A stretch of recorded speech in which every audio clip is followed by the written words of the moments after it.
أعوذ بالله من الشيطان الرجيم. بسم الله الرحمن الرحيم. وامتازوا اليوم أيها المجرمون ألم أعهد إليكم يا بني آدم ألا تعبدوا الشيطان إنه لكم عدو مبين. صدق الله العظيم. اللهم صل على محمد وعلى آل محمد كما صليت على إبراهيم وعلى آل إبراهيم إنك حميد مجيد. اللهم بارك على محمد وعلى آل محمد كما باركت على إبراهيم وعلى آل إبراهيم إنك حميد مجيد. 23ویں پارے کا تیسرا رکوع سورہ یاسین کی آیت نمبر 59 سے درس کا آغاز ہو رہا ہے۔ اللہ فرماتے ہیں کہ قیامت کے دن ہم کہیں گے وَامْتَازُوا الْيَوْمَ أَيُّهَا الْمُجْرِمُونَ، اے مجرموں آج الگ ہو جاؤ، یعنی اللہ کے نیک بندے الگ ہوں گے، مجرم الگ ہوں گے، کافر الگ، مسلمان الگ، پھر مسلمانوں میں سے جو مجرم ہیں، گناہ گار ہیں، وہ الگ ہوں گے اور نیک اور صالح لوگ الگ ہوں گے، یوں ان کے گروپ بنا دیے جائیں گے۔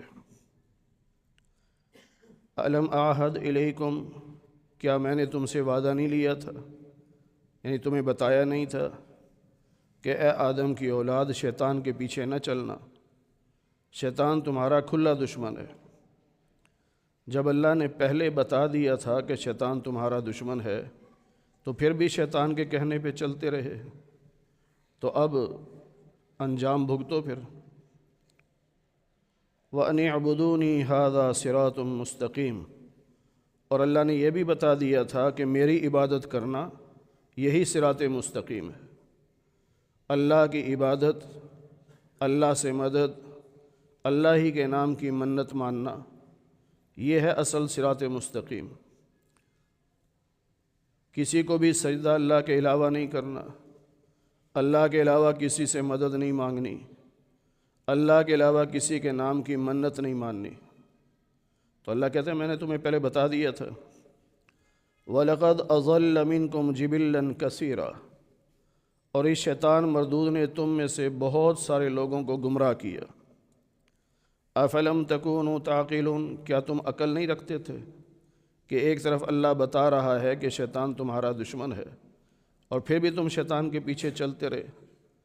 عقل مند کبھی بھی اپنے دشمن کے پیچھے نہیں چلتا۔ هَذِهِ جَهَنَّمُ الَّتِي كُنْتُمْ تُوعَدُونَ، انہیں جہنم میں پھینکا جائے گا اور کہا جائے گا یہ ہے وہ جہنم جس کا تم سے وعدہ کیا گیا تھا۔ اصْلَوْهَا الْيَوْمَ، آج اس جہنم میں ان کو پھینکا جائے گا تمہارے کفر کی وجہ سے، تمہیں جہنم میں پھینکا جائے گا کفر کی وجہ سے۔ الْيَوْمَ نَخْتِمُ عَلَىٰ أَفْوَاهِهِمْ، اور آج کے دن ہم ان کے منہوں پر مہر لگا دیں گے، تالا لگا دیں گے، یعنی زبان بولے گی نہیں۔ اور پھر وَتُكَلِّمُنَا أَيْدِيهِمْ وَتَشْهَدُ أَرْجُلُهُمْ، ہاتھ بولیں گے، پاؤں گواہی دیں گے، ان لوگوں کے کرتوت بتائیں گے۔ قیامت میں کے چونکہ کئی مرحلے ہوں گے، ایک موقع ایسا بھی آئے گا کہ کافروں سے اللہ جب پوچھیں گے تو وہ جھوٹ بول دیں گے، وہ کہیں گے واللہ ربنا ما کننا مشرکین، اللہ کی قسم جو ہمارا رب ہے ہم تو شرک کرتے ہی نہیں تھے۔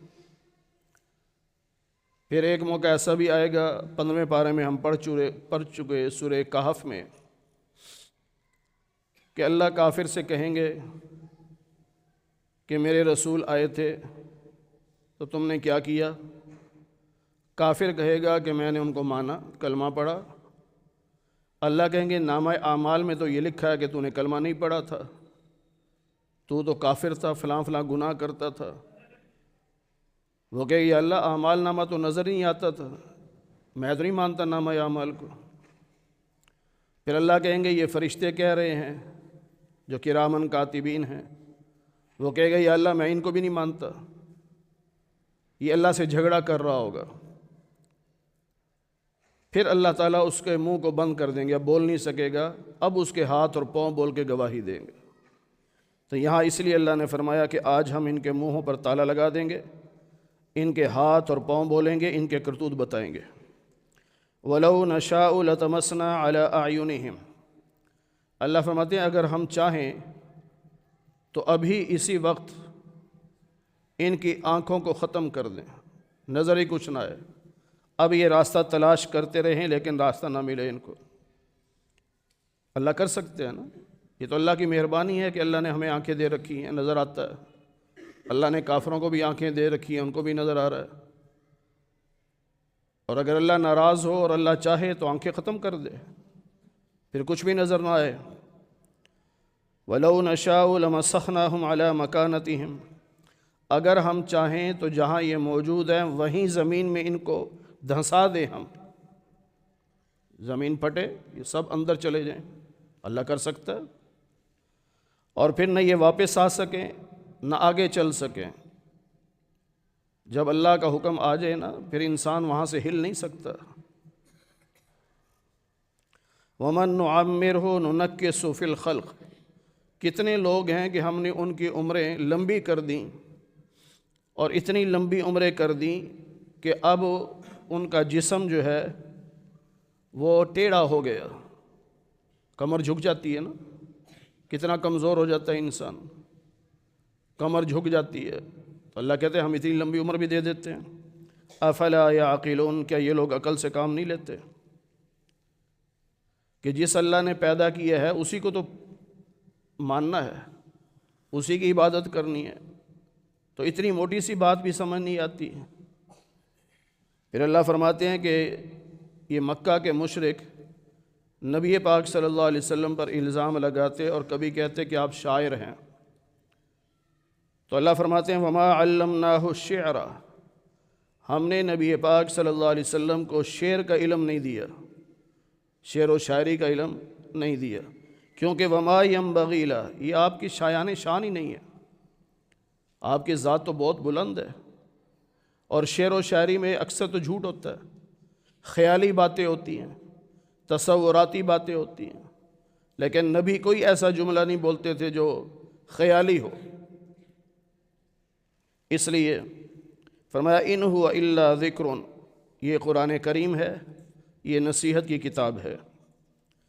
لِيُنذِرَ مَنْ كَانَ حَيًّا، ہم نے اپنے محبوب کو یہ کتاب دی تاکہ آپ زندہ لوگوں کو تبلیغ کریں، جو زندہ ہیں ان کو تبلیغ کریں، یعنی مومنوں کو تبلیغ کریں۔ حیّن، حیّن کا معنی زندہ، اور مومن زندہ ہوتا ہے اور کافر مردہ کی طرح ہوتا ہے۔ کافر بے شک نظر آ رہا ہے کہ زندہ ہے، لیکن حقیقت میں وہ مردہ کی طرح ہے۔ وَيَحِقَّ الْقَوْلُ عَلَى الْكَافِرِينَ، اور اللہ کا عذاب ثابت ہو گیا کافروں کے لیے کہ جو انکار کرے گا پھر وہ عذاب کا مستحق بنے گا۔ اولم یروا، کیا ان لوگوں نے دیکھا نہیں، انا خلقنا لهم مما عملت ایدینا، ہم نے ان کے لیے وہ چیزیں بنائیں جو صرف ہم نے اپنی قدرت سے بنائی۔ بعض چیزوں میں انسان کی محنت ہوتی ہے، مثلا فصل ہے، انسان کہہ سکتا ہے کہ جی میں نے ہل چلایا ہے، پانی دیا ہے، بیج بویا ہے، پھر حفاظت بھی کی ہے، کچھ نہ کچھ تو میں نے بھی کیا ہے نا۔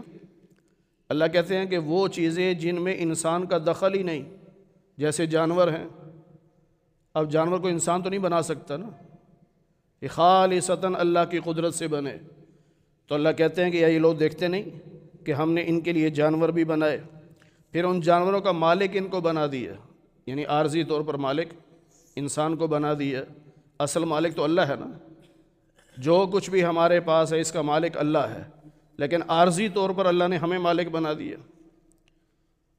وَذَلَّلْنَاهَا لَهُمْ، اور اللہ تعالیٰ نے ان کو یہ جو انعامات دیے،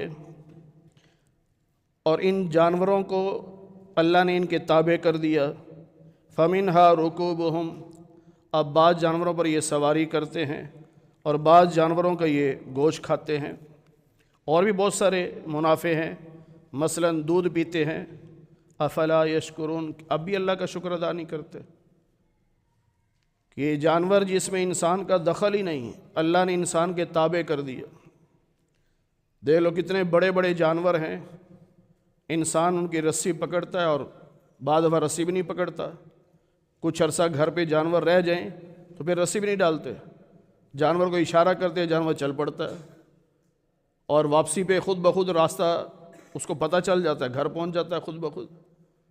تو اللہ کہہ رہے ہیں یہ جانور ہم نے تمہارے تابع کیے، تم ان سے فائدہ اٹھا رہے ہو، کچھ پہ سفر کر رہے ہو، کچھ کے گوشت کھا رہے ہو، کچھ کا دودھ پی رہے ہو، تو تمہیں شکر ادا کرنا چاہیے اللہ کا، تو پھر بھی تم شکر نہیں کرتے۔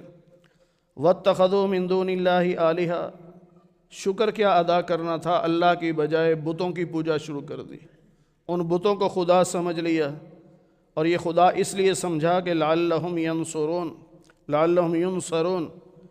کہ شاید یہ ان کی مدد کریں گے۔ اللہ کہتے ہیں بت تمہاری مدد نہیں کر سکتے، یہ تمہاری غلط فہمی ہے کہ ہماری مدد کریں گے۔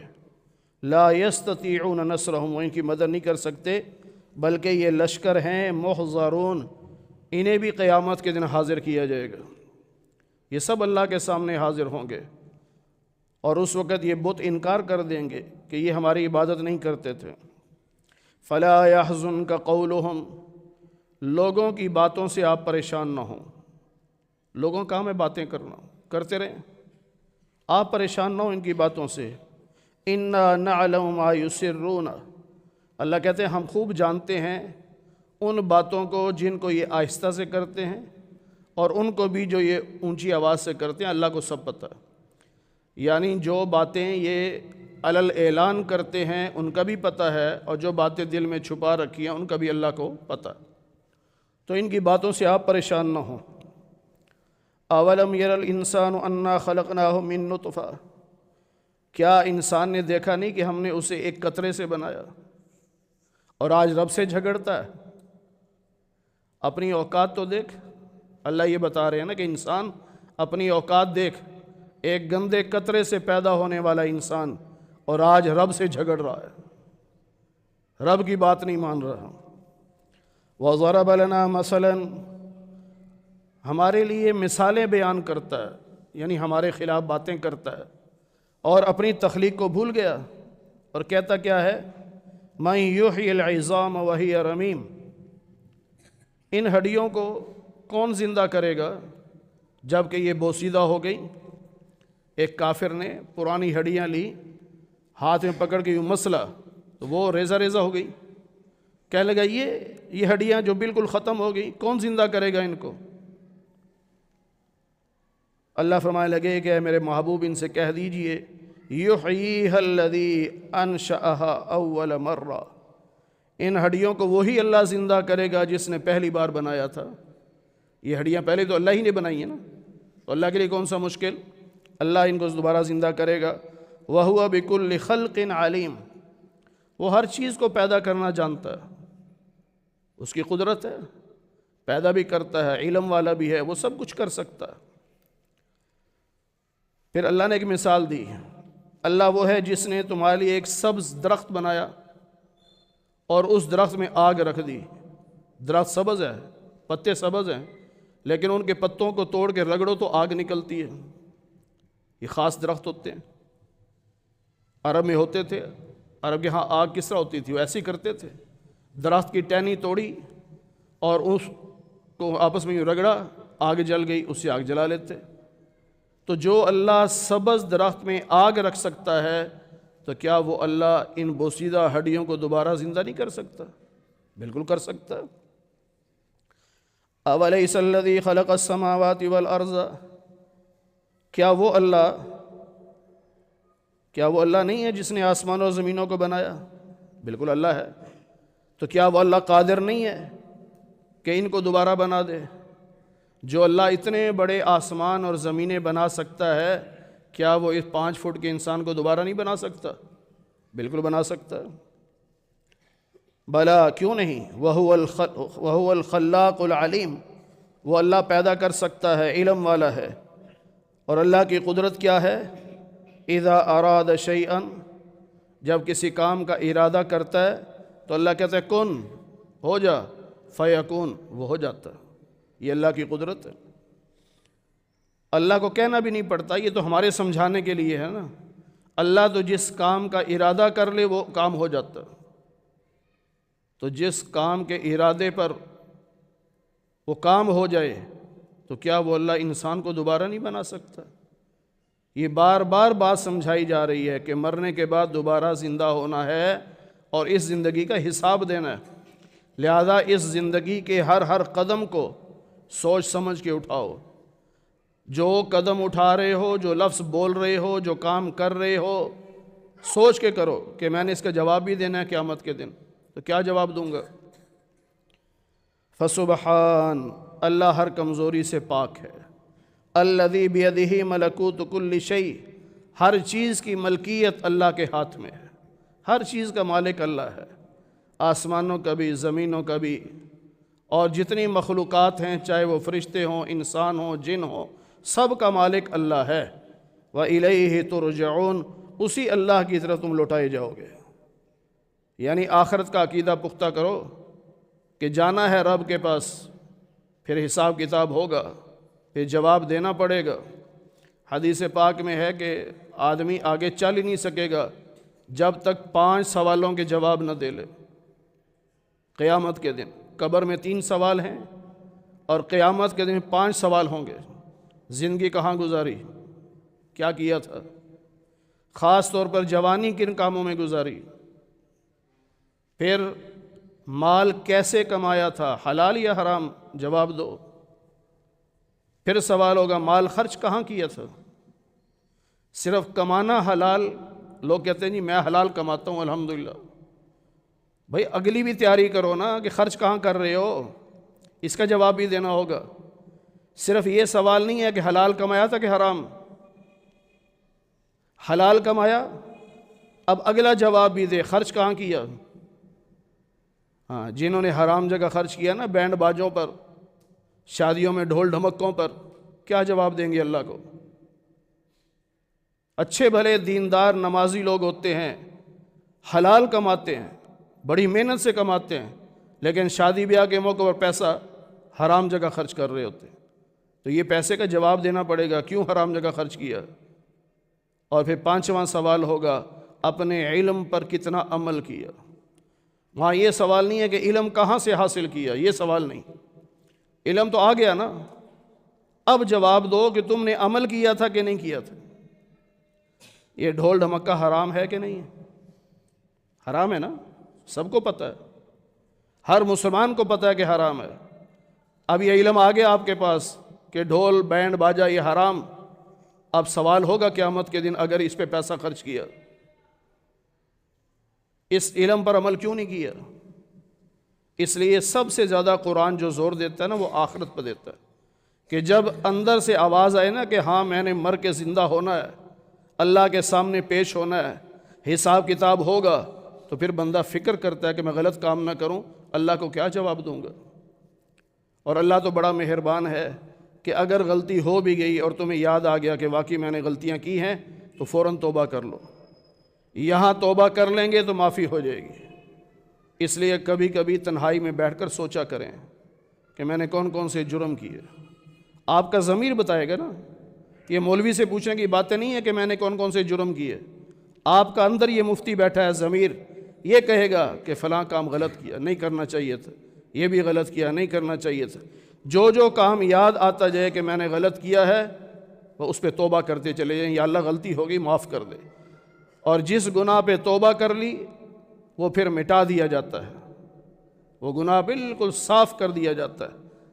اللہ کے نبی صلی اللہ علیہ وسلم فرمایا التائب من الذنب کمن لا ذنب لہ، جو گناہ پہ توبہ کر لے اللہ کی نظر میں ایسا ہو جاتا ہے جیسے گناہ کیا ہی کوئی نہیں۔